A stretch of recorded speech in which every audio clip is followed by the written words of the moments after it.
هو ليه لما بقينا ندخل السوبر ماركت نشتري حاجه البياع ما بقاش يقول لنا خد بالباقي البان؟ ما تضحكش على نفسك وتعيش الدور، ما بقاش اصلا في باقي. طب قبل ما العمله بتاعتك تبقى تاريخ واثار، تعالى معايا النهارده اقول لك ايه الاثار اللي موجوده على العملات المصريه. المرحوم بالربع جنيه، طويل العمر يطول عمره ويزعزع العصر وينصره على مين يعديه. هاي هي اللي تقريبا الاجيال الجديده كلها ما شافتوش وحتى ما سمعتش عنه.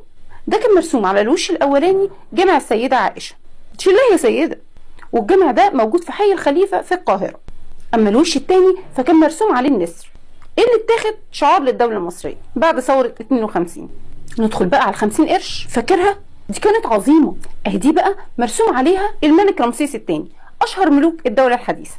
لكن زي ما هي راحت ايامها، تمثال رمسيس راح اعاره يا حاجه، اعاره بنتك طالعه اعاره، وحاليا ما شاء الله منور كده في متحف تورين في ايطاليا.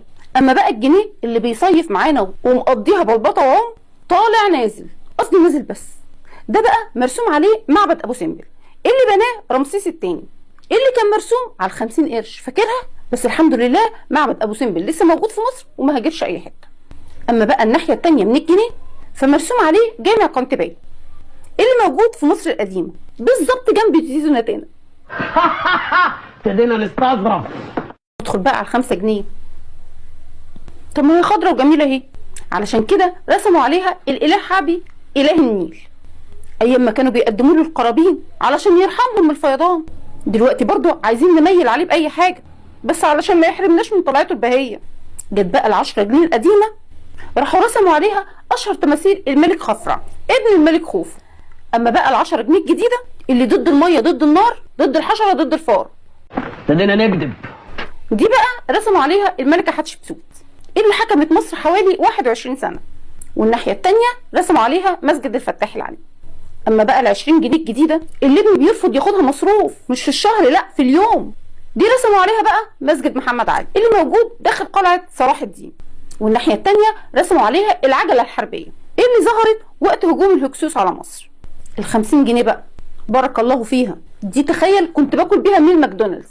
دي بقى مرسوم عليها مسجد كان بناه احد امراء المماليك. ندخل بقى على الجامد اللي كان بيجيب من الاخر، ال100 جنيه. طويل العمر يطول عمره، طويل العمر طويل. اكتر صوره معبره فيهم ابو الهول اللي نايم بقاله فتره. اما الناحيه الثانيه فمسجد السلطان حسن. اخيرا بقى الورقه اللي بنندم لما بنفكها، ال200 جنيه اللي مرسوم عليها الكاتب عمال يكتب، والله ما فاهمين بيكتب ايه، بس تقريبا كده بيكتب علينا كمبيالات. ودي كانت حلقتنا النهارده، يا رب تكون عجبتكم واستنوني في حكايات حلوه كتير من مع رشا خيال. باي باي.